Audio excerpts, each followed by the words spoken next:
عبادتی که نامش نمازه همین را حفظ کنی. 5 حالت 5 وقت با الله در حال رابطه را پیوست کنی.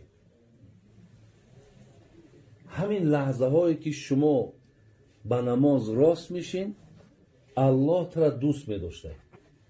محافظی ادا کننده نماز الله دوست میداشته. حضرت عایشه مادرمون هم گفتن که عایشه گفتن برای چی اینقدر نماز در قرآن زیاد یاد شده است؟ عایشه مادرمون هم اگه زنی پیامبر آخی، یک محبوبه پیامبر، جواب بهترین داد.